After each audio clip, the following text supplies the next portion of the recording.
I-22M went through my wife's 24F phone when she was sleeping. What now? The night stretched on endlessly.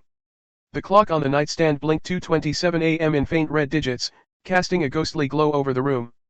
My wife lay beside me, curled under the blanket, her breathing soft and steady, as if the world were perfectly fine.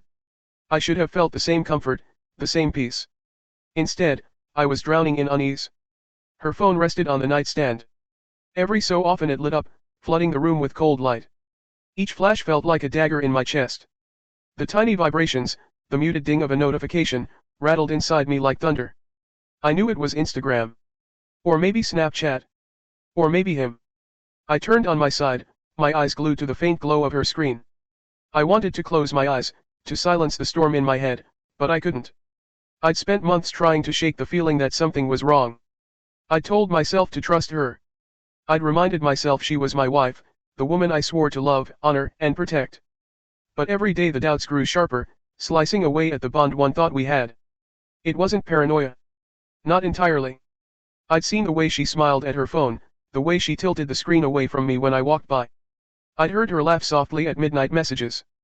I'd even noticed male names pop up in her notifications. Names she'd never mentioned. Names she had no reason to hide, unless there was something to hide. I told myself to stop. To roll over. To sleep. But the truth is, I couldn't. Not anymore. I sat up slowly, my movements careful, every sound exaggerated in my head. She didn't stir. My pulse pounded as I reached across her and slid her phone from the nightstand. For a moment, I froze, staring at the sleek black screen in my palm. It felt heavy, heavier than it should. Like I was holding a bomb. The war inside me roared louder. Don't do this. This is wrong. You're invading her privacy. She's your wife, yes, but if she's betraying you, don't you deserve to know? I got up, heart hammering, and crept across the creaky floorboards toward the bathroom. The door clicked shut behind me, sealing me in with my guilt. I locked it, leaned against the sink, and took a deep breath. The mirror stared back at me, reflecting a pale, tired face, eyes shadowed with suspicion. For a moment, I hated myself.